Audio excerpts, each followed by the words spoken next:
que es digno de recibir toda la honra y toda la gloria, al Cordero que es digno. A Él alabamos y glorificamos, porque su gracia es sobre nosotros.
En mí.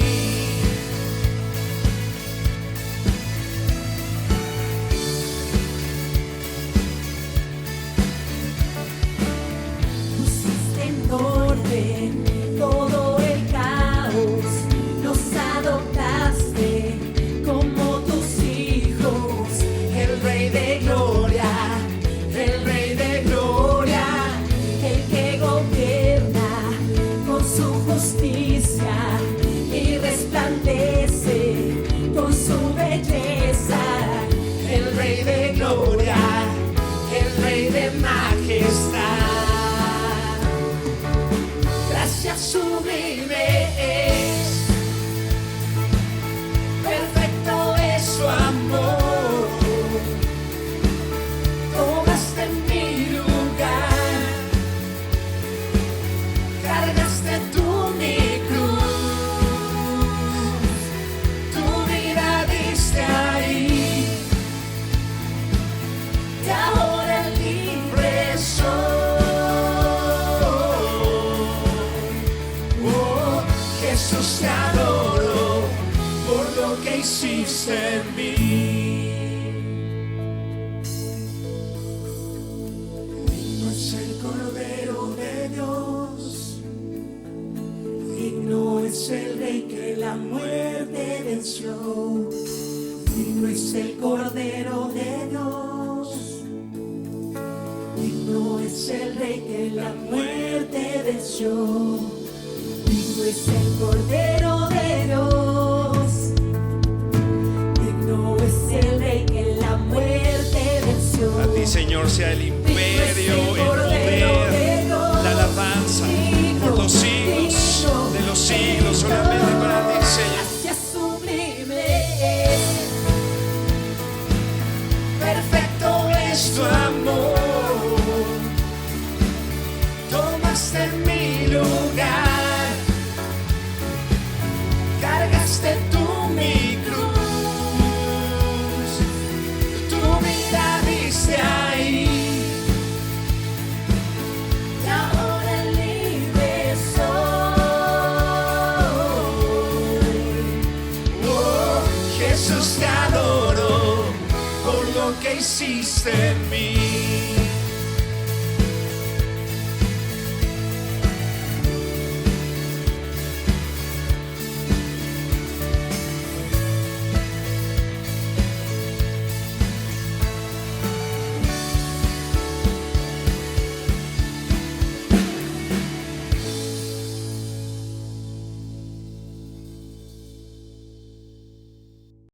Tengo todo, eres todo lo que necesito.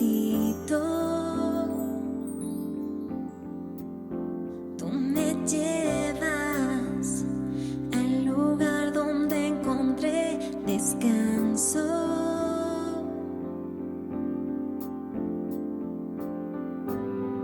Renuevas mis fuerzas, tú guías mis pasos.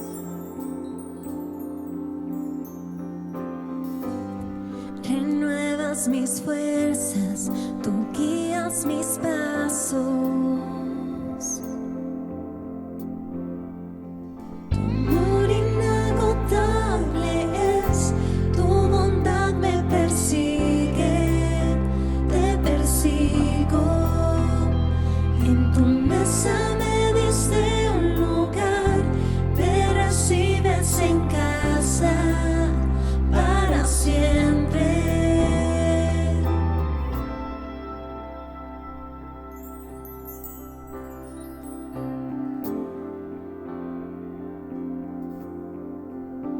En tus brazos cada miedo y temor se apaga. Tú me enseñas a confiar cuando mi fe desmaya.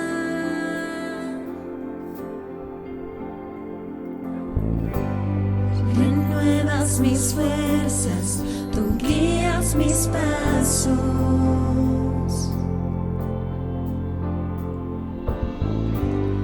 Renuevas mis fuerzas, tú guías mis pasos. Tu amor inagotable es, tu bondad me persigue, te persigo. En tu mesa me diste un lugar, me recibes en casa para siempre. Tu amor inagotable es, tu bondad me persigue, te persigo. En tu mesa me diste un lugar, me recibes en casa para siempre.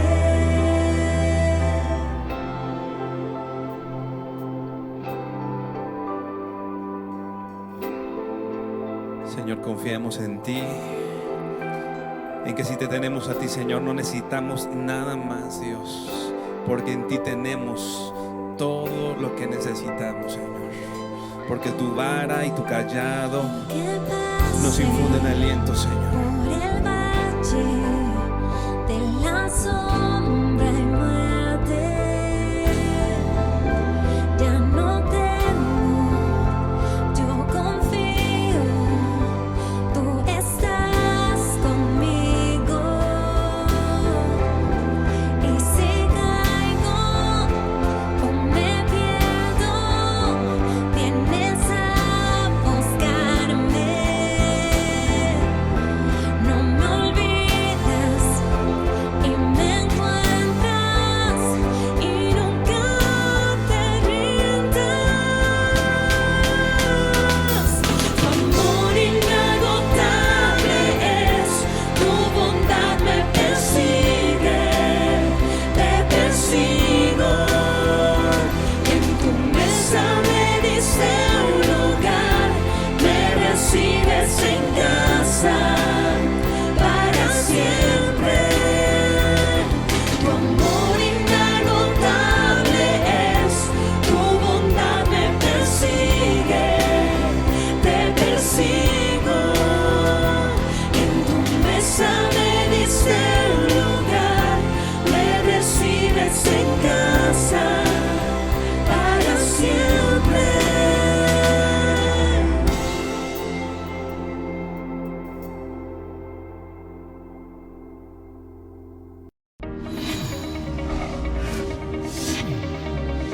Vida Nueva para el Mundo te informa de los próximos eventos.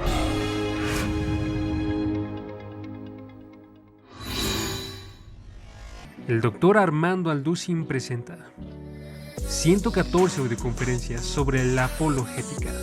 Hay muchos escépticos que dudan de la existencia de Dios. Hay muchos falsos maestros que promueven doctrinas falsas y niegan las verdades básicas de la fe cristiana. Y la misión de todo creyente es combatir estos movimientos. Descubre la postura bíblica sobre temas como el ateísmo, la filosofía, la creación, la maldad, ovnis y otros temas controversiales aclarados por el Dr. Armando Alducin. Prepara tu corazón para hacer frente a movimientos, doctrinas, escepticismos y negaciones bíblicas en un set de 114 audioconferencias y posiciónate al frente de la batalla desde donde estés.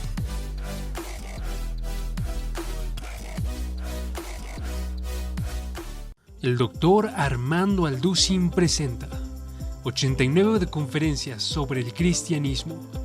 Descubre lo que significa ser un discípulo de Cristo. ¿Qué define la vida de un cristiano? Lleva una vida de comunión con Dios a través de la vida de oración, la lectura de la palabra y una vida en crecimiento. Aprende a leer la palabra en busca de conocer a Dios y tener un sustento delante de toda prueba. Conoce las enseñanzas principales de la palabra, con temas como Aprende a orar. ¿Quién es un cristiano? Conoce a Dios. La fe en acción y más. Prepara tu corazón para la vida de fe en un set de 89 de conferencias con el Dr. Armando Alducin.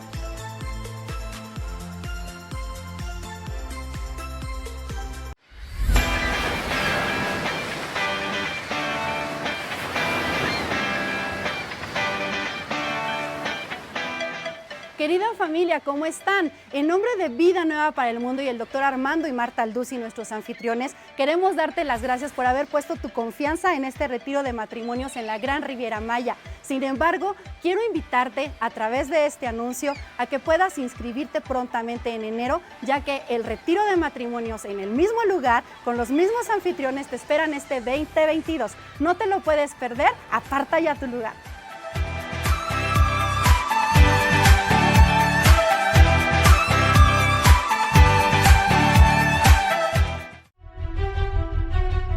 Me da mucho gusto poder anunciar mi nuevo libro titulado El Anticristo, un libro que contiene realmente información bíblica, desde luego, como de dónde surgirá el Anticristo, quién va a ser el Anticristo, si va a ser un sistema o un ser humano, de qué región geográfica va a surgir, en fin, todas estas preguntas que han sido de muchísimo interés y también de muchísima especulación.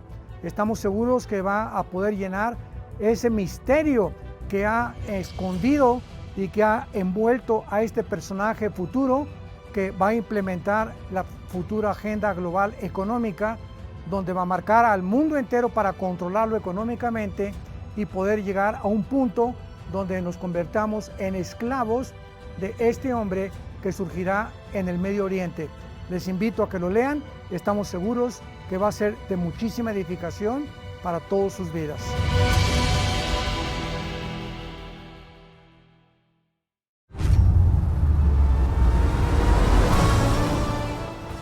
Hola, me gustaría invitarlos a nuestra próxima conferencia ahora de Navidad, porque estamos viviendo un tiempo indudablemente de muchísima confusión, de mucho desánimo, de mucha depresión, y el mundo está aterrado acerca de todas las circunstancias geopolíticas, morales, filosóficas, económicas que estamos viviendo, y necesitamos verdaderamente un mensaje de paz, un mensaje de ánimo.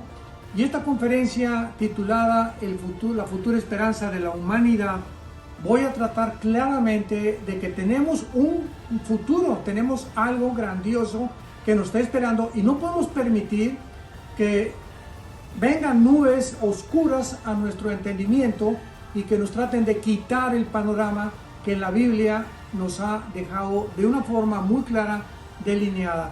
Les esperamos, estamos seguros que va a ser una grande bendición para tu familia, de mucha esperanza, de mucho ánimo. Trae a tus hijos, trae a tu esposa, traigan a sus invitados, porque estamos viviendo un tiempo en el que nos necesitamos acercar cada día más a Dios. Les esperamos.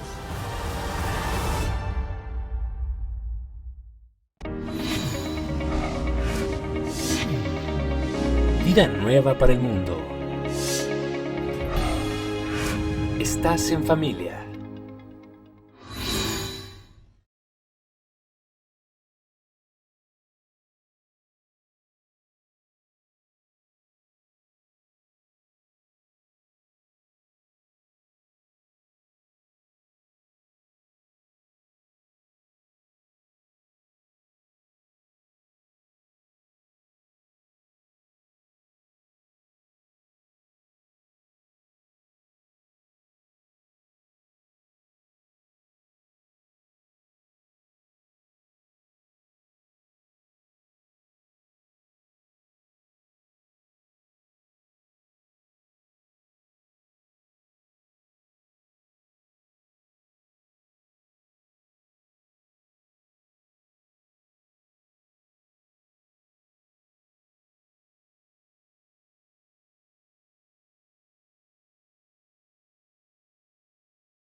Estamos muy agradecidos que Dios nos haya permitido estar acá nuevamente. Les echamos mucho de menos. Es un gusto saludarles, estuvieron en nuestras oraciones. Y pues antes de iniciar nuestro mensaje, yo quisiera platicarles que después del sismo de 1985 se creó Protección Civil.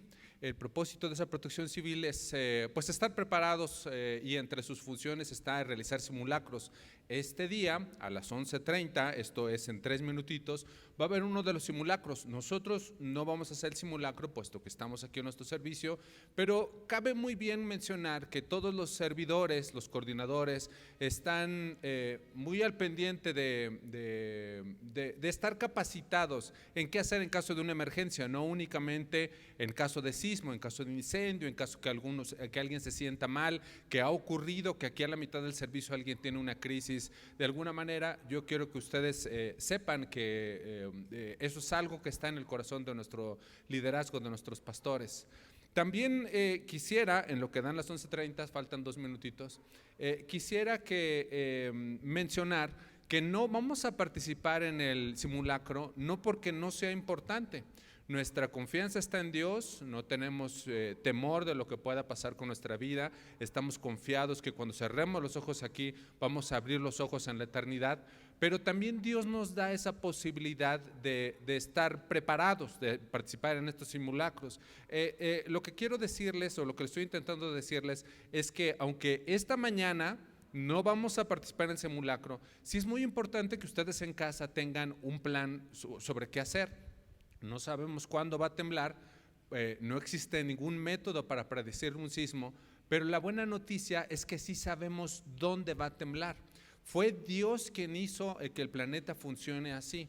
Entonces, en esa misma confianza o en esa misma sabiduría, ustedes en casa platíquenlo, hagan un plan. Bueno, si yo estoy en el trabajo, ¿dónde nos vemos? En casa de los abuelos, nos vemos aquí. Tú ten confianza que aunque el edificio tenga algún tipo de daño, nos vamos a ver en esta esquina. ¿Dónde están los papeles? Medianamente estar en comunicación. De esto, Dios finalmente es el que nos da sabiduría para poder participar en todo ello. De manera que les insisto que aunque no vamos a participar en esto, no es porque de alguna manera contradiga los mandatos de Dios, sino que Dios también es el que da la sabiduría a las autoridades para realizar los reglamentos, para crear estos planes de estrategia de protección civil. Dios es el que tiene control de todo, incluyendo el momento en el que pudiera ocurrir un nuevo sismo. No existe ningún impedimento para que aunque tembló en el 85, tembló en el 2017, pudiera volver a temblar. México es un país de una alta actividad sísmica y así como en otras cosas, pues conviene estar preparados. Creo que ya ahorita son las 11:30, debe de estar sonando ya la alarma sísmica. Bueno, ahí está, mi inconveniente era pues simplemente que no nos interrumpa el mensaje de la predicación, preferible esperar estos segunditos y estar completamente concentrados y preparados para escuchar el mensaje que nos tiene preparado el Señor en esta mañana. Y bueno, pues si ya, yo veo aquí que ya tiene 1 minuto, son 11:31, yo les quiero pedir que me acompañen a Apocalipsis capítulo 3. Apocalipsis capítulo 3, vamos a leer del versículo 14 en adelante, en un mensaje que se titula Mensaje a la iglesia Laodicea, un llamado al arrepentimiento. ¿Se acuerdan que hemos estado leyendo el capítulo 2 y el capítulo 3 del libro de Apocalipsis? Allá hay un mensaje a 7 iglesias y el día de hoy vamos a leer el mensaje a la iglesia Laodicea. Y entonces he titulado este mensaje y la iglesia a Laodicea, un llamado al arrepentimiento. Si ya está conmigo en Apocalipsis 3, del versículo 14 en adelante, dice: Y escribe al ángel de la iglesia en Laodicea: He aquí el Amén, el testigo fiel y verdadero, el principio de la creación, dice esto: Yo conozco tus obras, que ni eres frío ni caliente. Ojalá fueses frío o caliente, pero por cuanto eres tibio y no frío ni caliente, te vomitaré de mi boca. Porque tú dices: Yo soy rico y me he enriquecido, y de ninguna cosa tengo necesidad, y no sabes que tú eres desventurado, miserable, pobre, ciego y desnudo. Por tanto, yo te aconsejo que de mí compres oro refinado en fuego, para que seas rico, y vestiduras blancas para vestirte, y no se descubra la vergüenza de tu desnudez, y unge tus ojos con colirio para que veas. Versículo 19. Yo reprendo y castigo a todos los que amo. Sé pues celoso y arrepiéntete. He aquí, yo estoy a la puerta y llamo. Si alguno oye mi voz y abre la puerta, entraré a él y cenaré con él y él conmigo. Al que venciere, le daré que se siente conmigo en mi trono, así como yo he vencido y me he sentado con mi Padre en su trono. El que tiene oído, oiga lo que el Espíritu dice a las iglesias. Y le contaba yo que hemos leído los últimos domingos el mensaje a 6 iglesias. Inicia en la iglesia de Éfeso en el capítulo 2, iglesia de Esmirna, iglesia de Pérgamo, iglesia de Tiatira, iglesia de Sardis e iglesia de Filadelfia. Es el mensaje de la semana pasada. Esta iglesia de la Odisea es la 7ª y es la última. Por eso al final, el último versículo dice: escucha lo que el Espíritu dice a las iglesias, a las 7 iglesias. En este camino que hemos recorrido, a veces ha habido reclamos de Dios o ha habido advertencias de Dios, pero casi en todos los mensajes también hay una virtud o una, vamos a llamarlo así, una felicitación o algo que Dios reconoce en la obra que están realizando las iglesias. Por ejemplo, a la iglesia de Éfeso le dice: has tenido paciencia y has trabajado arduamente, capítulo 2, versículo 3. A la iglesia de Tiatira también hay una virtud, dice: conozco tus obras, amor, fe, servicio y paciencia, Apocalipsis 2:19. A la iglesia de Sardis hay reclamo, pero también le dice: tienes unas pocas personas que no han manchado sus vestiduras, capítulo 3, versículo 4. Es decir, siempre hay un reclamo o siempre hay algo que Dios le habla a las iglesias, una palabra fuerte, pero también hay una virtud. Así es Dios. Sin embargo, se dieron cuenta que en la iglesia de la Odisea no hay ninguna virtud. Todos son reclamos. Todo es una advertencia muy fuerte, muy sólida, muy frontal de parte de Dios, y no hay nada positivo que se subraye de esa iglesia. Solo es un reclamo muy frontal. Vamos a ir desdoblando estos versículos uno por uno. Eso se llama un mensaje expositivo. Vamos a ir desmenuzando cada uno de estos versículos para entender por qué le habla Dios a la iglesia de la Odisea así, y cómo es que yo me podría sentir identificado con ese posible mensaje. Pero antes de empezar a desdoblar versículos, me gustaría contarles un poco del contexto. Las ruinas de esa iglesia, o de esa ciudad, la iglesia estaba en una ciudad, la ciudad se llamaba la Odisea. Esas ruinas de esa ciudad sí existen, están en Turquía. Hoy en día ya no es una ciudad habitada, es simplemente unas ruinas, y fue fundada por el rey Antíoco II. Entonces ese rey fundó la ciudad, y para honrar a su esposa le puso el nombre de su esposa a la ciudad. La esposa se llamaba entonces la Odisea, y ese nombre significa justicia del pueblo o juicio del pueblo. En ese momento en el que estamos leyendo la carta, la Odisea era un gran centro comercial. Era un gran centro administrativo, muchos caminos pasaban por la Odisea, había muchos poblados cerca, pero el más próspero, el más importante, era este poblado de la Odisea. Tanto que habían muchas operaciones bancarias, y note que voy a subrayar 3 cosas. Habían muchas operaciones bancarias, habían muchas operaciones comerciales, mucha gente llegaba a ese lugar, de manera que si uno vivía en la Odisea, como había tanto flujo de dinero, tanto flujo de capital, vivía bien. O sea, era una ciudad rica, era una ciudad de opulencia, habían muchos negocios, cualquier cosa que podían vender significaba un buen negocio. Número 2, en ese lugar, como vivían muchos negocios, estaba floreciendo un negocio de tejidos, o sea, de lana negra o de alfombras. Entonces ahí toda la gente estaba muy bien vestida, había mucho dinero, había dinero para comprar ropa de buena calidad, telas de buena calidad, cortinas de buena calidad. Y en número 3, fíjense que como había tanto dinero, pues fundaron una escuela de medicina muy moderna, era muy competitiva la calidad de los servicios, y específicamente algo que era muy notorio de esa escuela de medicina eran los oculistas, las personas los doctores que tenían conocimiento de cómo mejorar los ojos. Así que si alguien estaba enfermo en la región de los ojos, iba a la Odisea a que los más prestigiosos doctores lo trataran. Ahí estaba digamos, era un centro neurálgico de negocios, de bienestar, de prosperidad, centro comercial, era un lugar muy importante.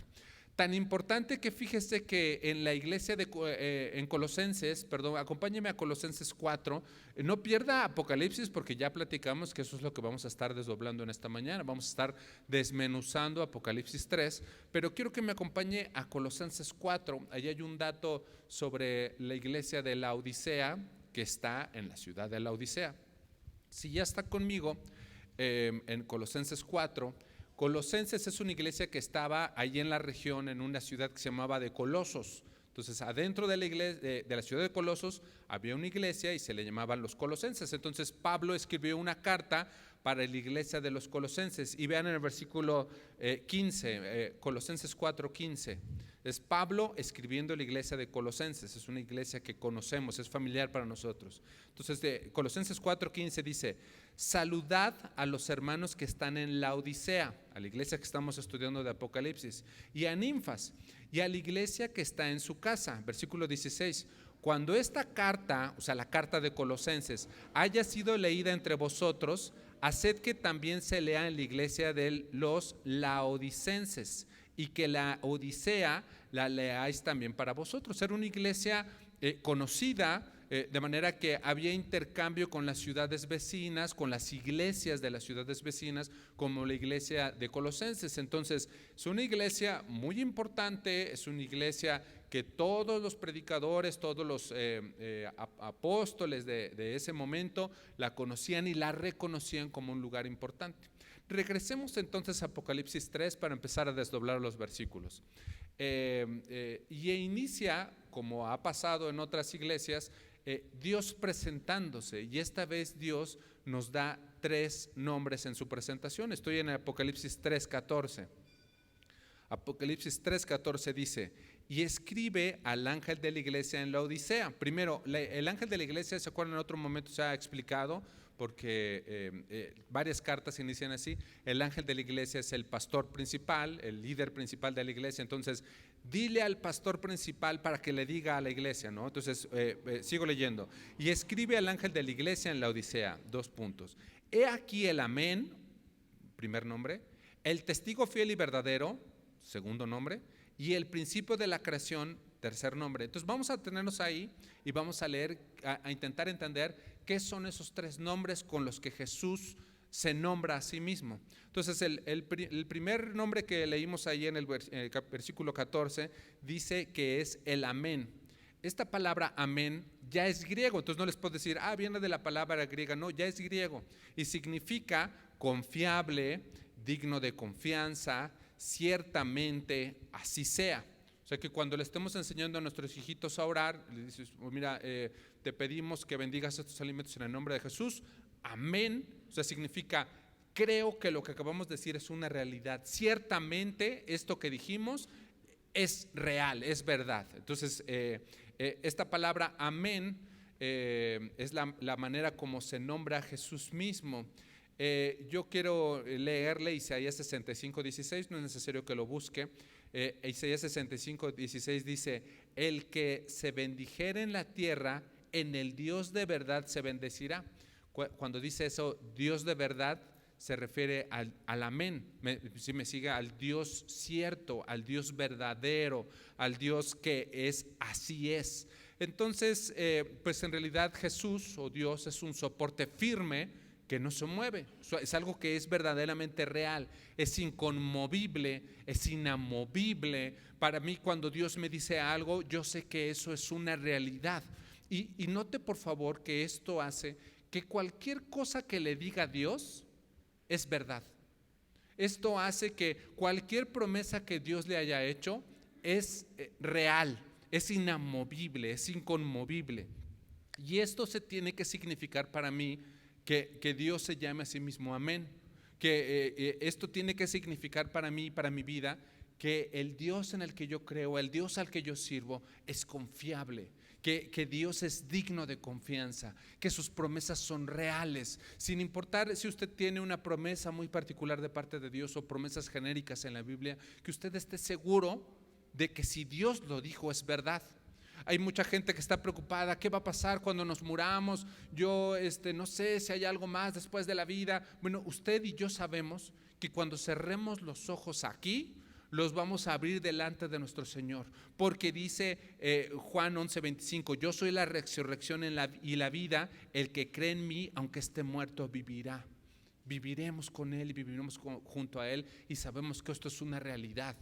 O hay quien dice, es que ¿qué mundo le vamos a dejar a nuestros hijos? Cada vez hay más maldad, cada vez hay más corrupción. ¿Qué va a pasar con nuestros hijos? Incluso hay gente que dice, yo no quiero tener hijos para no traer gente a sufrir aquí a este mundo. Pero nosotros sabemos que, dice el Salmo 37:25, no he visto justo desamparado ni su descendencia que mendigue pan. Nuestros hijos van a estar seguros por un Dios que es confiable, que es digno de confianza. A eso se refiere el que Dios nos, y eso se refiere, y eso significa para nosotros que Dios, que Jesús se llame a sí mismo amén. Acompáñeme a 2 de Corintios 1 para reforzar esto que estamos leyendo. No pierda Apocalipsis porque ya sabe que vamos a estarlo desdoblando, pero sí quisiera reforzar esto con 2 de Corintios capítulo 1. 2 de Corintios capítulo 1. Dios es confiable, Dios es digno de confianza, Dios nos da certidumbre. Y dice 2 de Corintios 1:20, porque todas las promesas de Dios son en Él sí, y en Él amén, por medio de nosotros para gloria de Dios. Se fija cómo además este versículo nos da un segundo vistazo, porque nos dice, Dios es confiable, lo que dio, la promesa de Dios que Dios te diga es real, y es, lo que dice al final de este versículo, para la gloria de Dios. Entonces nosotros podemos vivir una vida confiados, sabiendo que nuestro Dios es digno de confianza. La segunda manera como Dios se llama, ahí en Apocalipsis 3, estoy regresando a Apocalipsis 3:14, se fija que la primera vez se dice amén, y la segunda vez que se menciona a sí mismo, se presenta como el testigo fiel y verdadero. Y yo no sé si está conmigo, pero eso de fiel y verdadero, pues es justamente amén, ¿verdad? O sea, es que es fiel, que es real, que es verdadero, que es confiable. Entonces es como si dijera, está hablando contigo el amén y amén. O sea, es decir, no es posible que haya nadie más que sepa exactamente lo que está diciendo. No existe nadie más que tenga la certeza o la certidumbre que tiene Dios. Sí, lo ve, es entonces como una reafirmación de haberse llamado primero amén. Es decir, es fiel, es verdadero, es digno de confianza, es ciertamente lo que él dice es realidad. Y la tercera expresión que utiliza para sí mismo, sigo ahí en el versículo 14, Apocalipsis 3:14, se llama el principio de la creación de Dios. Y aquí es importante que desdoblemos con cuidado esta tercera expresión, porque fíjese que hay algunas sectas que utilizan este versículo precisamente para decir que Jesús no es Dios. Porque utilizan este versículo o este fragmento de este versículo para decir que Dios creó primero a Jesús en el principio de la creación. Entonces, sígame con cuidado, si Dios creó a Jesús, pues significa que Jesús no es Dios. O sea, significaría que Jesús no es Dios, sí, porque hubo que crear a Jesús por Dios para que pudiera existir. Pero note que eso no dice el versículo. Lo que dice el versículo es el principio de la creación, no el primero de la creación o el primero que se creó al inicio de la creación. Dice que Jesús es el principio de la creación, es decir, que es el medio por el cual la creación fue hecha. No crearon a Jesús, sino Jesús es el medio por el cual Dios creó todas las cosas. Y de manera que el Cristo es el soberano de toda la creación, porque por medio de Él todo fue creado. Vamos a reforzar esto con Juan capítulo 1, versículo 1. Acompáñenme al Evangelio de Juan, capítulo 1, versículo 1. Estamos subrayando dando argumentos para sostener que Jesús es Dios, que Jesús, a través de Él se creó la creación. Evangelio de Juan, capítulo 1, versículo 1. Dice Juan capítulo 1, versículo 1, en el principio era el verbo, y el verbo era con Dios, y el verbo era Dios. Versículo 2. No sé si ve que cuando dice el verbo se está refiriendo a Jesús. Entonces, en el principio era Jesús, y el verbo, y Jesús era con Dios, y Jesús era Dios. Este era en el principio con Dios, ya estaba en el principio con Dios. Todas las cosas por Él, o sea, por Jesús, fueron hechas, y sin Él nada de lo que ha sido hecho fue hecho. Se fija cómo Jesús es el medio para la creación, por eso es el soberano de toda la creación. Jesús es la fuente, Jesús es la fuente de toda la creación, Jesús es el origen de la creación. Y aquí me sirve este comentario para hacerles ver que uno no puede hacer una doctrina de un versículo. O sea, uno no puede leer un versículo y con eso sostener una doctrina, sino que la Biblia completa está en armonía y uno lee el contexto en todos los versículos, y así es como uno puede estudiar la Biblia. Y que ahora quiero que me acompañe a Colosenses capítulo 1. Vamos a leer el versículo 16. Se fija cómo vimos algo de Apocalipsis, estamos viendo algo del Evangelio, y ahora vamos a leerlo en una carta. Como toda la Biblia habla que Jesús es el medio de la creación, no que fue creado en un inicio, sino que Jesús es Dios, Él es el origen, la fuente de la creación. Colosenses capítulo 1, versículo 16, dice: porque en Él fueron creadas todas las cosas. Está hablando de Jesús, porque en Jesús fueron creadas todas las cosas, las que hay en los cielos y las que hay en la tierra, visibles e invisibles, sean tronos, sean dominios, sean principados, sean potestades. Todo fue creado por medio de Él, por medio de Jesús y para Jesús. Entonces, espero que esto quede claro, que este versículo se está refiriendo a que por medio de Él todo fue creado y que Jesús es Dios. Entonces, haciendo un resumen hasta este punto, Jesús se presenta con tres nombres: el Amén, el testigo fiel y verdadero, y el principio de la creación. Ahora, note que si suma estos tres conceptos, o estas tres maneras como se está presentando, viene conmigo alguien que me dice: mira, yo soy el Amén, yo soy el testigo fiel, lo que te voy a decir es verdadero, yo soy digno de confianza, yo soy confiable, y lo que yo te voy a decir es porque así es, y además a través de mí se hizo toda la creación, yo soy la fuente de la creación, yo soy el origen de la creación. Pues entonces voy a poner atención, porque me va a decir algo muy importante. Y así llegamos al versículo 15, Apocalipsis 3:15. Aquí viene el mensaje, y además ya habíamos esbozado anteriormente que el mensaje es una reprensión. Inicia el versículo 15: yo conozco tus obras, que ni eres frío ni caliente.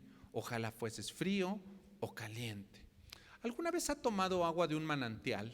Ha ido por allá en la sierra y uno ve un ojo de agua y toma el agua y es un agua fresca, rica, sabe bien al gusto, es un agua refrescante. Y por otra parte, ¿alguna vez ha ido a unas aguas como termales acá en Guanajuato? ¿Se acuerda? Hay unas aguas, por allá en Hidalgo hay unas aguas que uno se mete y son aguas con minerales, y es agua tibia y pega el chorro en la espalda, y ¡ay, qué agradable sensación! Porque es un agua caliente. Y sin embargo, aquí no está diciendo el agua fresca del manantial, o no está diciendo el agua con sales minerales para bañarse y tomar un baño cálido, sino está hablando de un agua tibia. ¿Alguna vez le ha pasado que va a jugar por ahí, o es un día muy caluroso y deja la botella del agua en el carro? Entonces el agua se entibia, entonces va uno con mucho calor: ay, aquí está mi agua, y le da el trago, qué feo sabe un agua tibia, porque el agua tibia, si alguna vez has estado en una alberca o en un ojo de agua donde, parece como que al tacto, parece como que está tibia, y uno mete el pie y, no está helada, no es agradable el agua tibia para bañarse, no es el agua agradable el agua tibia para beber, de manera que cuando aquí Jesús les está diciendo, eres tibio, no lo está diciendo como eres mediocre, ¿no? Como que ni le echas ganas a la escuela y como que no está hablando de mediocridad, sino está diciendo qué desagradable es esta agua. Y fíjense que para la iglesia de la Odisea lo entendieron muy bien, porque si usted tiene un poco de tiempo, después vea las fotos de esa las ruinas, ya le platiqué que son unas ruinas de esta ciudad de la Odisea, y para llevar agua a la Odisea utilizaban unos grandes canales. Entonces, de pronto, imagínense el canal que venía desde muy lejos. Entonces, de pronto el canal tocaba lugares de agua fresca, de agua fría, los que ya describimos. Continuaba el canal y tocaba un manantial de agua caliente, de aguas termales, y con el sol y con toda la fricción, de manera que llegaba el agua a la ciudad, llegaba el agua tibia. Entonces la gente tenía sed, iba y bebía, se imagina el calor allá en Turquía, iba y bebía y ¡ay, qué fea agua! Bueno, ok, voy a darme un baño ahí, pues está fría, entonces no está ni fría ni caliente, es una sensación de desagrado, y esta sensación de desagrado era muy común para la iglesia de la Odisea, o sea que quedaba muy claro, y creo que también queda claro para nosotros, porque muchas veces nos hemos enfrentado a tener que bañarnos con un agua tibia que está fría al contacto para el cuerpo, y también nos ha pasado el caso en donde queremos calmar nuestra sed en un día caluroso con un agua tibia. No, repito, no es que sea una actitud mediocre, sino es una actitud desagradable, ofensiva, no funciona bien. Y es que dése cuenta que en lo que leímos hace rato, no se dice que ellos sean, que participen en herejías, que estén adorando a otro Dios. No se dice de eso. No se dice que estén en inmoralidad, que estén participando en orgías o en perversiones. No se dijo de eso. No se habló de que estuvieran en asesinatos o que cometieran injusticias. No se habló de eso. No se dijo que estuvieran en vicios o en borracheras, que nada más estuvieran en pura fiesta. No se le reclama eso. De lo que se le reclama es de orgullo, es de indiferencia, es de que se sienten autosuficientes, arrogantes, que dicen yo estoy bien, yo vivo bien, no me preocupan los demás, lo importante es que yo viva cómodamente en mi casa y tengo mi iglesia y tengo mi ministerio, pero en realidad vivo en apatía con lo que Dios me dice. Y en mi contexto yo también podría decir, bueno, yo tengo mi ministerio, yo vengo a la iglesia los domingos, yo a veces oro, doy gracias por los alimentos, mi hijo se sabe tal o cual versículo, yo también me sé 3 o 4 versículos de memoria, yo estoy bien, yo vivo una vida bien, yo soy hijo de Dios, pero en realidad hay algo ahí en mi vida que yo permito, porque cuando llega el momento sí, le hablo mal a mi esposa, y sí, incluso hasta he llegado a golpearla, o golpear a mis hijos con coraje, y me permito de pronto robar no sé qué cosa porque creo que nadie se está dando cuenta, y de repente ya me emborraché y perdí los estribos, o hasta me drogué, participé en cosas que no convenían. O incluso tengo un amante, o me permití una canita al aire, o creo que nadie me está viendo, y en la computadora o en el celular estoy participando en cosas que no convienen y creo que nadie se está dando cuenta, pero creo que estoy bien porque vengo el domingo a la iglesia y porque me sé todas las alabanzas y porque doy gracias a Dios por los alimentos, pero en realidad estoy viviendo en apatía, estoy viviendo en arrogancia, en decir, yo estoy bien, no necesito cambiar. ¿Ha visto a una persona que tiene un dolor por acá o le está doliendo aquí la articulación y ella anda cojeando y es que me duele aquí, voy a sentarme acá y ni va al doctor, ni se toma las medicinas y está ahí padeciendo? Esa es esa actitud. ¿Lo sigue? Como ni nos arrepentimos y creemos que estamos bien. No podemos reconocer nuestra necesidad de Dios, pero tampoco buscamos a Dios de manera ferviente. Tampoco cambiamos nuestra vida de oración. No tomamos con seriedad el orar, no tomamos con seriedad el buscar del Señor, sino que y tampoco somos capaces de reconocer nuestra necesidad. No pedimos ayuda, ni nos dejamos ayudar. Esto es la realidad de la iglesia de la Odisea. Este es el reclamo. No que ande en la fiesta y en la parranda, sino que dice que es, pero nada más el domingo. Y el resto de la semana se olvida del Señor. Una vez Pablo le estaba predicando en Hechos 26, luego usted lo lee. Pablo le estaba predicando a un rey que se llamaba Agripa. Entonces Pablo le empieza a decir, mira, yo antes era perseguidor de cristianos, le está contando su testimonio, yo era perseguidor de cristianos, yo los apresaba y los mataba, pero una vez Jesús se me apareció y transformó mi vida, y a partir de ese momento yo soy seguidor de Cristo, y Cristo puede cambiar tu vida si tú creyeras en tu corazón que Jesús se entregó en la cruz del Calvario para ti, para el perdón de tus pecados. Dios se podría revelar a ti. Y le estaba contando el mensaje de la salvación, y llega un momento en que Agripa quería escuchar, y haga de cuenta, venía el domingo aquí a escuchar el mensaje de la salvación, y quería escuchar y le gustaba lo que le estaban diciendo. Pero cuando llegó el momento, cuando Pablo le dice a Agripa, ¿crees, oh rey Agripa?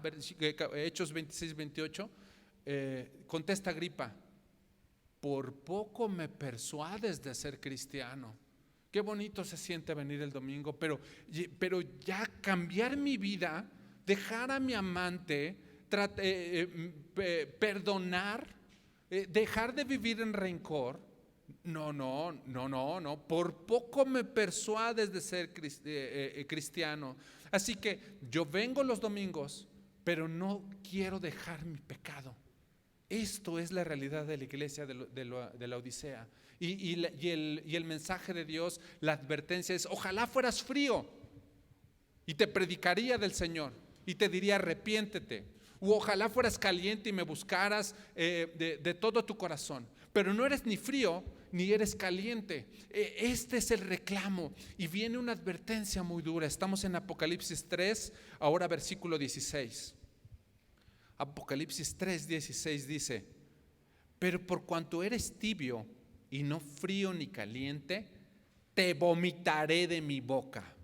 Yo no sé qué opina usted, pero que el amén, el testigo fiel, el que es verdad, el que estuvo del principio de la creación, por medio de él se hicieron todas las cosas, y que esa persona me diga, te voy a vomitar, te voy a apartar de mi vida. Pues qué advertencia tan fuerte, qué advertencia tan fuerte. O sea, es una amenaza muy importante, especialmente si yo sé que yo soy así, que yo vengo aquí el domingo y que el martes ni siquiera me acuerdo del Señor. Es una advertencia muy frontal. Pero fíjese que a pesar de ser una amenaza muy frontal, una advertencia muy frontal, yo sigo viendo la misericordia de Dios ahí, porque se fijó que al final del versículo 16 dice, te vomitaré de mi boca. Dios ya nos pudo haber apartado, por supuesto que sí. Dios ya se pudo haber apartado de nosotros, ya nos pudo haber dejado, pero todavía no lo hace. Por eso vean que dice a futuro, te vomitaré de mi boca. Aún no te vomito, ya podría haberlo hecho, pero por misericordia todavía no lo hago. A ver si de casualidad escuchas este mensaje en este domingo 19 de septiembre y te arrepientes de ser tibio. De este mismo versículo, la Nueva Versión Internacional dice, estoy a punto de escupirte, ya llegaste a la orilla, escucha. Y creo que aquí hay algo que meditar, porque si yo dijera, oye, al mundo, a mi vecino, es que yo no soy ateo, a lo mejor el vecino dice, sí, no, él no es ateo porque a veces menciona a Dios, pero si al vecino también le dijéramos, yo soy hijo de Dios, diría el vecino, ay, pues yo te he visto cómo te agarras a golpes allá, o yo te he visto llegar borracho, yo he oído los gritos cuando le hablas a tu esposo, cuando le hablas a tus hijos. Ay, como que no te creo que eres ateo, pero tampoco te creo que eres hijo de Dios, porque yo vivo coqueteando con el mundo y digo, no, yo no estoy en el mundo, yo no participo de esas cosas, yo no me voy a esos lugares, yo no ando en las cantinas, yo no ando viendo cosas que no convienen en el celular, yo no ando en chisme con las vecinas, yo no estoy en el mundo, pero sí coqueteo con el mundo. Sí, el domingo vengo acá y digo, yo vivo una vida consagrada, pero en realidad sí vivo deseando las cosas que están en el mundo, y el miércoles ni siquiera me acuerdo del Señor. tengo ánimo, veo que el que roba allá en el trabajo y yo digo, yo quisiera tener un trabajo así para yo poder robar también, y yo quisiera tener un contacto así en el gobierno para que me meta y entonces sacar provecho también, y yo veo, yo deseo la mujer de mi prójimo y yo tengo apetito de venganza, yo tengo una falta de perdón contra tal o cual persona, incluso contra familiares o gente de la propia iglesia, y tengo ganas de que le vaya mal y tengo un ánimo de obtener mi venganza. Y el joven y la jovencita dicen, no, es que no hay jóvenes en la iglesia, no hay chavos en la iglesia, entonces aunque yo voy al grupo de jóvenes, aunque yo voy el domingo y sirvo en un ministerio, bien que salgo el martes con el chavo del mundo, con la chava del mundo, bien que le doy pie a la secretaria, o bien que ando ahí platicando cosas que no convienen con las vecinas, el domingo soy uno y el resto de la semana soy otro. Es como si tu pensamiento estuviera dividido. Por una parte, mi pensamiento tiene apetito, tiene ganas de las cosas santas, pero en realidad vivo anhelando los deseos de los ojos, los deseos de la carne y la vanagloria de la vida. Esa es la iglesia de Odisea, y esa probablemente también es nuestra vida. Dice Jesús en Mateo 6:24, no lo busque, yo solo leo. Ninguno puede servir a dos señores, porque o aborrecerá a uno y amará al otro, o estimará al uno y menospreciará al otro. No puedo decir que soy ateo, pero tampoco puedo decir que soy hijo de Dios, porque depende el día, o depende el momento, o depende con quién esté, o si tengo una Biblia cerca, o qué estoy escuchando. Pero así como escucho las alabanzas al Señor, escucho también canciones que deshonran los mandamientos. Entonces, como que es muy difícil reconocer que esto es un mensaje a una iglesia que está por allá en Turquía y que las ruinas, parecería un mensaje muy actual, parecería un mensaje como para cualquiera de las iglesias, y de hecho creo que varios de los miembros que estamos aquí nos sentimos muy identificados, porque la realidad es que me cuesta permanecer, me cuesta ser íntegro delante de Dios, comportarme allá afuera, comportarme en el trabajo, comportarme en la escuela, como me comporto aquí en la iglesia. Y yo creo que nadie se da cuenta, pero Dios sí. Por eso nos está diciendo, ojalá fueses frío, y te predicaría y me revelaría a ti y te daría el mensaje de la salvación. Ojalá fueses caliente y nos viéramos y platicáramos en oración y permaneciéramos constantemente a tu largo del día, pero no eres ni frío ni eres caliente, sino eres tibio. Este mensaje es un mensaje muy actual. Yo no sé qué opina usted, pero cuesta mucho trabajo no sentirse identificado y decir, yo soy como la Odisea, como esa iglesia de la Odisea, porque la verdad es que sí, a veces se me olvida y además, ¿sabe qué? Lo he permitido muchas veces. Es más, esas cosas que deshonran están ahí en mi casa, están ahí guardadas, están ahí en mi computadora, yo las permití, es más, yo las guardé, es más, yo las compré, es más, yo las llevé a mi casa, yo las metí en mi casa, yo le permití eso a mis hijos. ¿Cómo llegó esta iglesia ahí, o cómo llegamos nosotros hasta ese punto?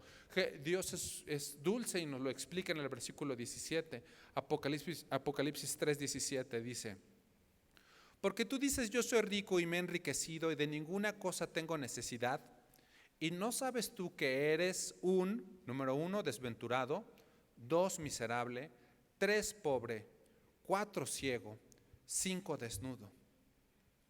Esta iglesia vivía en la opulencia material, vivían en comodidades, se creían bendecidos, se creían usados por Dios, vivían cómodamente, no tenían necesidades económicas, eran amadores de sí mismos, se alababan a sí mismos por la manera como vivían.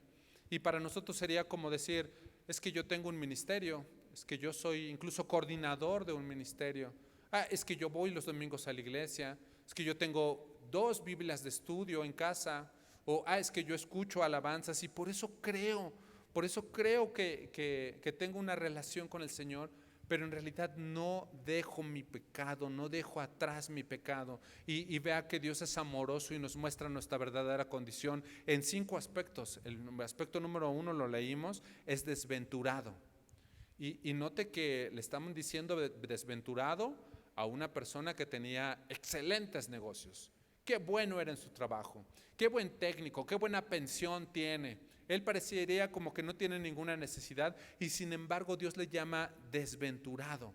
Y es que esto nos tiene que hacer ver que el dinero, lo que comerciamos, los beneficios materiales, no valen en nada en el reino del Dios.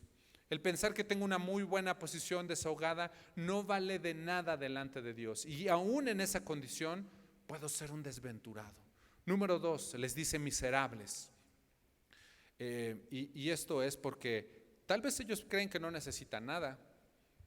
Tal vez dicen, tengo mi iglesia ahí cerca, a veces oro, siempre doy gracias por los alimentos, mis hijos conocen quién es Jesús, creo que no necesito nada. Pero Dios les está diciendo, Jesús les está diciendo, eres digno de lástima, porque ni siquiera te das cuenta que necesitas de Dios, que yo estoy ahí, yo estuve ahí el martes y me di cuenta que menosprecias mis mandamientos y ni siquiera te diste cuenta que me estás menospreciando. Eres digno de lástima. Por eso le dice a ella, a la iglesia, son miserables. Número 3, les llama pobres. Y note nuevamente que le está hablando a alguien que tiene mucho dinero, pero al mismo tiempo les está diciendo, no tienes nada, no tienes nada. Tú vienes acá, incluso ya les decía yo, me sirves, pero en realidad no tienes nada porque no te das cuenta que te falto yo, que me menosprecias y me haces a un lado.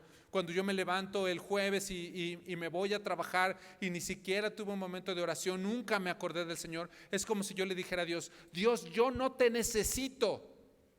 Y Dios me contesta, tú no tienes nada, eres un desventurado, eres un miserable, eres un pobre. Número 4, les dice ciego. Y vea otra vez que les está hablando a un lugar donde tenían los mejores médicos, tenían los mejores oculistas, de manera que cuando les dice ciego, pues inmediatamente ellos lo entendieron. Pero es que en realidad lo que les está diciendo, tú tienes ojos muy buenos, tienes mucha medicina, pero en realidad no puedes ver nada, no alcanzas a darte cuenta, no distingues tu verdadero estado espiritual y crees que por venir los domingos estás hecho. Crees que por escuchar una alabanza el miércoles estás hecho, pero no distingues la necesidad que tienes de mí, no puedes ver tu vida espiritual. Y número 5, les llama desnudos. Y note otra vez que le está hablando a un lugar donde habían muy buenas telas, habían muy buenos vestidos, habían muy buenos tapetes. La gente viajaba hasta Turquía para comprar el tapete que ellos tenían y ellos lo tenían ahí y sin embargo les llama desnudos. Porque si yo no reconozco mi necesidad espiritual, es como si yo viviera desnudo, no tengo nada, vivo pobre, vivo desventurado, vivo ciego. Y aquí es un buen punto para reflexionar. ¿Cuáles son mis riquezas? ¿Cuáles son sus riquezas, hermano? ¿Dónde está su tesoro? ¿Qué es lo que es verdaderamente importante para usted? Tal vez yo no veo, o tal vez yo no quiero ver mi verdadera condición. Porque cuando un cristiano cae en tentación, constantemente despreciando el mandamiento de Dios, está en la misma condición de la iglesia de Laodicea. Uno pierde la convicción de pecado, pierde la convicción de decir, esto es malo, esto es desagradable delante de Dios. A partir de este día voy a dejar de hacerlo, porque quiero ser íntegro delante de Dios. El resto de la semana, no únicamente el domingo por la mañana, sino yo quiero vivir así. O soy frío o soy caliente. No puedo ser tibio.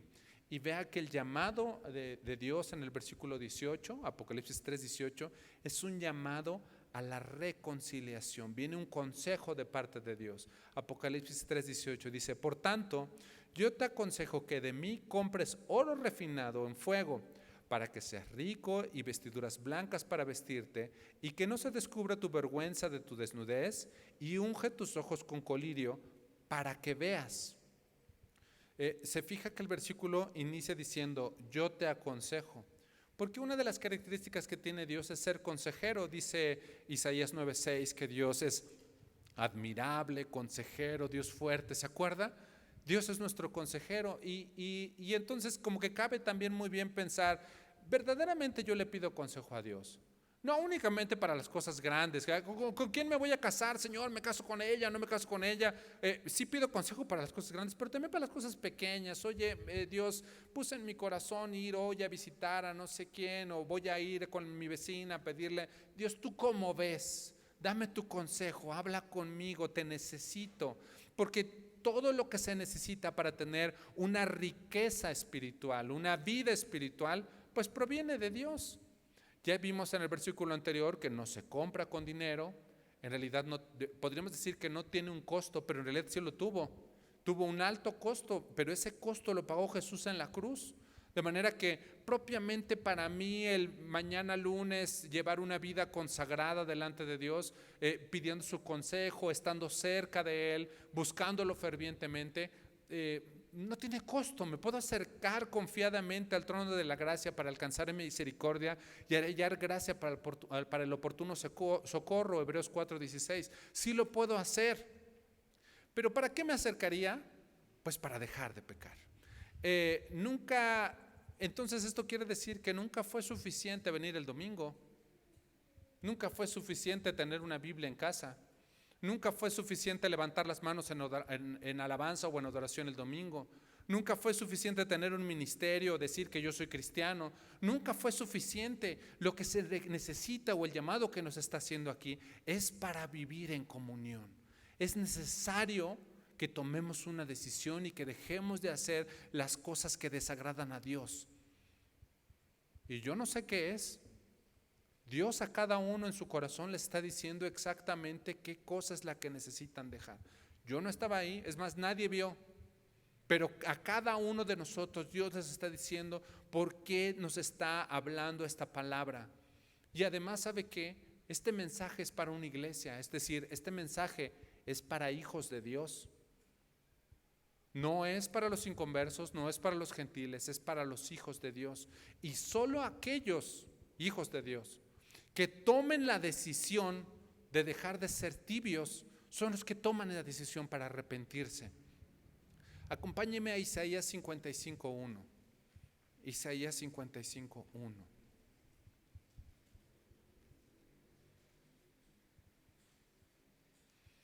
Isaías 55, versículo 1, dice: a todos los sedientos, venid a las aguas, y a los que no tienen dinero, venid y comprad y comed. Venid, comprad sin dinero y sin precio vino y leche. Versículo 2. ¿Por qué gastáis el dinero en lo que no es pan y vuestro trabajo en lo que no sacia? Oídme atentamente y comed el bien, y se deleitará vuestra alma con grosura. Versículo 3. Inclinad vuestro oído y venid a mí. Oíd y vivirá vuestra alma, y haré con vosotros pacto eterno, las misericordias firmes a David. Dice el versículo 18, Apocalipsis 3:18. Por tanto, yo te aconsejo que de mí, número 1, compres oro refinado en fuego, que para que seas rico. Número 2, vestiduras blancas para vestirte, y no se descubra la vergüenza de tu desnudez. Y número 3, unge tus ojos con colirio para que veas. Les da 3 consejos: compra oro, usa vestiduras blancas y unge tus ojos. Cuando les dice compra oro refinado, se está refiriendo a la fe. Ten fe, ten confianza. Ellos confiaban en sus riquezas. Entre más refinado fuera el oro, era más caro. Entonces aquí les está diciendo: ten confianza, ten fe. Lo valioso en la relación con nuestro Señor es confiar en Él, tener fe, tener comunión. No es el venir el domingo, no son las joyas, no es tener 4 Biblias, sino verdaderamente llevar una vida de oración. Y les dice: ponte ropas blancas. Ellos confiaban en su apariencia, seguramente todos estaban perfectamente bien vestidos, con cosas elegantes, pero estas vestiduras blancas eran un símbolo de justificación. Lo que acabamos de decir, ellos pasaron de muerte a vida, fueron justificados por la muerte de Jesús en la cruz. Es decir, vive vestido como hijo de Dios, vive en santidad, vive en paz, vive en la victoria en Cristo, vence tu pecado, vive en vestiduras blancas. Y número 3, les dice: ponte colirio. Colirio es una sustancia de hoy en día, usted va a la farmacia y compra colirio. Colirio es un líquido, una sustancia que uno se pone en los ojos para limpiarlos, es como medicinal para los ojos, es unas gotas o tal vez en algunos casos puede ser una pomada. Yo me pongo la pomada y con eso limpio para poder ver mejor. Ellos entendían bien porque ven muchos oculistas, ya lo dijimos. Pero a lo que se está refiriendo Jesús es un colirio espiritual para que pudieran ver cuál era su verdadera condición, para entender qué es lo que ocurría con su relación con el Señor. Y quiero que me acompañe a Lucas 18:9 para entender un poco más. ¿A qué se refiere con que yo me ponga el colirio en mis ojos y entienda cuál es mi verdadera condición delante del Señor?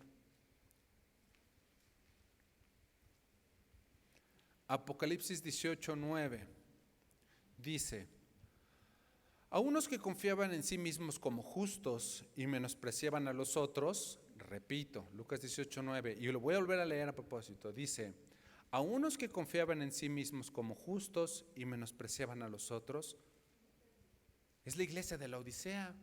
¿Se fija? Confiaban en sí mismos como justos, ellos se decían: soy justo, no hay pecado en mí, y menospreciaban a los otros. Ellos vivían en prosperidad, en bendición, en riquezas. Continúo leyendo el versículo 9, dice: dijo también esta parábola, versículo 10: 2 hombres subieron al templo a orar, uno era fariseo y el otro publicano. El fariseo, puesto en pie, oraba consigo mismo de esta manera. El fariseo decía: Dios, te doy gracias porque no soy como los otros hombres, ladrones, injustos, adúlteros, ni aun como este publicano. Haga cuenta que le estaba diciendo: gracias porque tengo un ministerio, gracias porque voy a predicar al metro, gracias porque soy el líder de mi ministerio, gracias porque yo tengo una iglesia donde voy, gracias porque yo voy los domingos a la iglesia, gracias porque mis hijos se saben un versiculito por ahí, más se saben todo el Salmo 23, gracias porque yo no tengo necesidad de nada, gracias porque yo soy santo. Y sigo leyendo, versículo 12: ayuno 2 veces a la semana, doy diezmo de todo lo que gano. Versículo 13: mas el publicano, estando lejos, no quería ni aún alzar los ojos al cielo, sino que se golpeaba el pecho, diciendo: Dios, sé propicio a mí, que soy pecador. ¿Se fija cómo el publicano se puso el colirio en los ojos? El publicano sabía quién era. El publicano sabía lo que hizo. El publicano no pensaba: yo soy bueno por mi ministerio, porque fui a la iglesia el domingo. El publicano decía: yo soy pecador. Es muy difícil no sentirse identificado. Es muy difícil no decir: yo soy santo, Dios. No, no es cierto, no es cierto. Yo sé que tú estabas ahí ese viernes en la noche. Es muy difícil no pensar de mí mismo: yo soy justo, Dios. No, no es cierto. Yo soy como el publicano. Jesús, sé propicio a mí porque soy pecador. Es muy difícil decir: yo hago lo bueno delante de ti. Yo soy frío o soy caliente. Yo no soy tibio. El tibio ha de ser alguien más, porque este mensaje no es para mí, porque yo no soy tibio. Es muy difícil no decir: sí, yo he permitido cosas en mi vida que sé que te desagradan.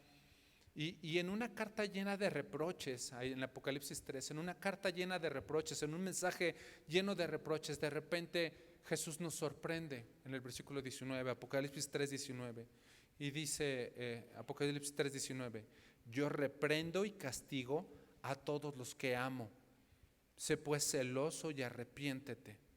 Yo diría que aunque es una carta muy frontal, Dios nos vuelve a hablar con amor. No nos ha vomitado, no nos ha desechado, no nos ha apartado. Y ahí dice el versículo 19: yo reprendo y castigo a todos los que ama. ¿Por qué no me ha apartado Dios? ¿Por qué no me ha desechado? Porque Dios me ama. Pero este verdaderamente es un llamado para mí. Yo le leo el versículo Hebreos 12:5, si quieren no lo busco o ahí nos lo ponen en la pantalla. Hebreos 12:5 dice: y habéis ya olvidado la exhortación que como a hijos se os dirige, diciendo: hijo mío, no menosprecies la disciplina del Señor, ni desmayes cuando eres reprendido por Él. Versículo 6: porque el Señor al que ama, disciplina, y azota todo al que ha recibido por hijo. Y en versículo 7, si soportáis la disciplina, Dios os trata como a hijos, porque ¿qué hijo es aquel a quien el Padre no disciplina? Yo no sé cómo ve usted, pero creo que este es un llamado para cada uno de nosotros, es un llamado para esta iglesia, para el arrepentimiento, es un llamado para dejar de pecar. Y al mismo tiempo este mensaje es una muestra del amor de Dios, porque aunque es un mensaje muy frontal, es un mensaje muy severo, es una advertencia muy tajante, no es un mensaje cruel, sino es un mensaje amoroso, porque pecar no es negociable, pecar es muy grave. Dice, para concluir el versículo 20, Apocalipsis 3:20, he aquí, yo estoy a la puerta y llamo. Si alguno oye mi voz, abre la puerta. Entraré a él y cenaré con él y él conmigo.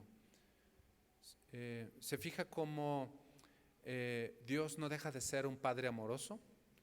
Y esto de que dice el versículo 20, entraré a él y cenaré con él, ¿se fija cómo nos habla como reconociendo que tenemos necesidad? Nos habla como si estuviéramos solos, en una habitación solos, y nos dice, yo entraré contigo y cenaré contigo, yo voy a estar ahí, yo te voy a ayudar. Es un llamado al arrepentimiento, pero es un llamado en amor, todavía en amor. Y nos habla de que tenemos necesidad y que reconozcamos esa necesidad, como si alguien no tuviera alimento. Por eso nos dice, yo cenaré contigo, de eso no te preocupes, yo voy a estar ahí. Yo le quiero proponer que cerremos nuestros ojos para orar, pero creo que esta oración, atendiendo lo que Dios nos ha enseñado en este día, tiene que ser una oración para arrepentirnos de pecado. Y le decía hace un momento, yo no sé, gracias a Dios yo no sé, quizá nadie sabe, usted cree que nadie sabe, pero Dios sí estaba ahí. Así que cada uno en su corazón pongámonos a cuentas con Dios para dejar de ser tibios y ser íntegros delante de Dios y tener una comunión con Dios. Cada quien en su corazón, si es perdón, si es apetito de venganza, si es inmoralidad, si es idolatría. Vamos a orar, cierra sus ojos.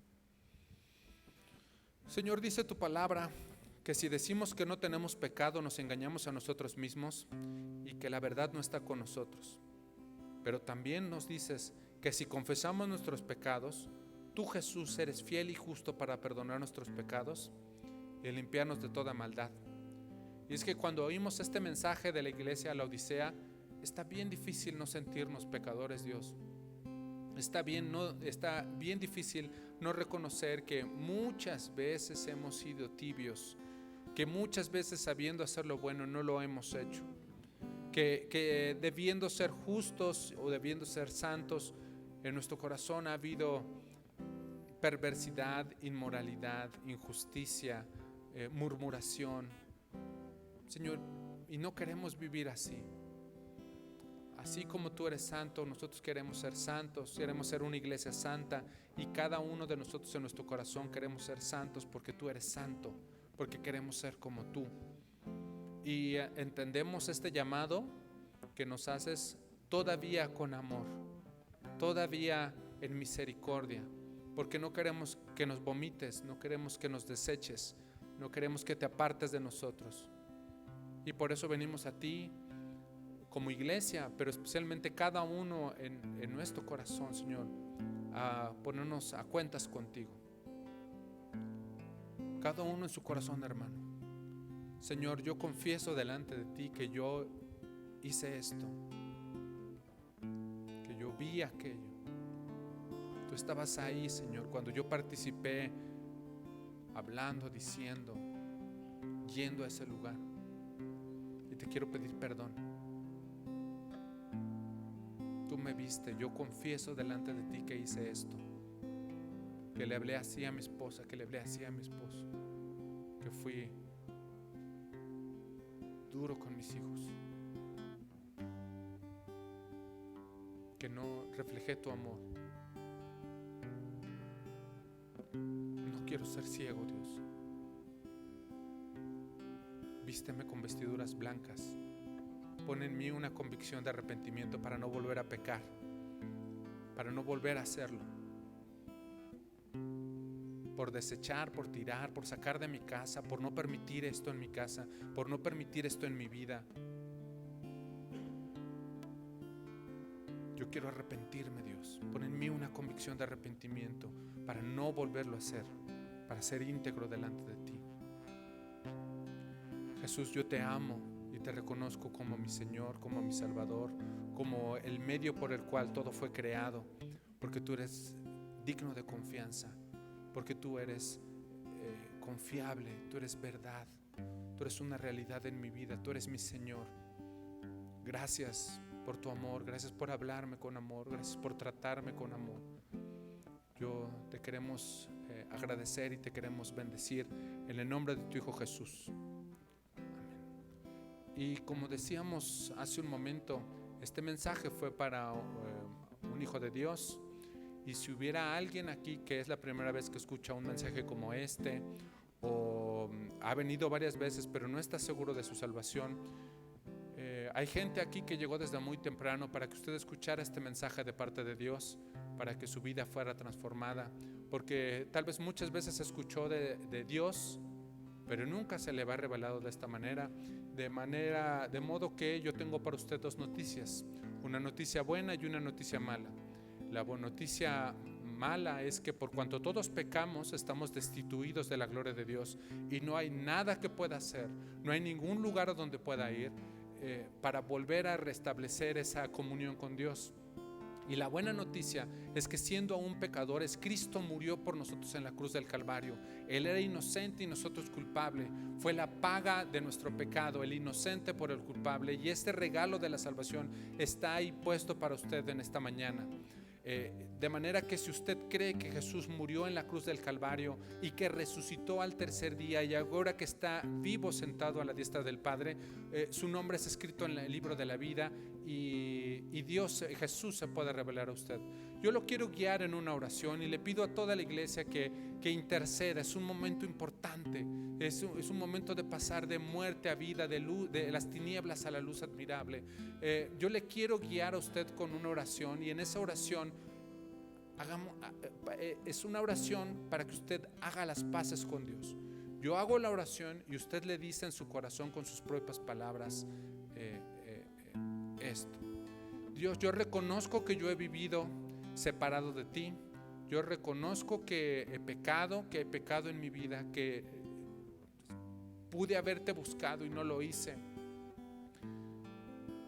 Y me doy cuenta que yo estaba destinado a vivir eternamente separado de ti, pero que tu Hijo Jesús vino a la tierra y de tal manera me amó que se entregó en la cruz del Calvario en mi sustitución, en mi lugar. Yo acepto ese regalo de la salvación a través de tu Hijo Jesucristo y creo que Él no está muerto, sino que se levantó de entre los muertos al tercer día y que ahora está vivo, sentado a la diestra del Padre. Jesús, revélate a mi vida. Te entrego mis sueños, te entrego mis anhelos, mis miedos, mis temores, mi familia. Yo te entrego mi vida completa. Gracias, Dios, por haber escrito mi nombre en el libro de la vida. Te bendecimos y te damos gracias en el nombre de tu Hijo Jesús. Amén. Como le decía hace un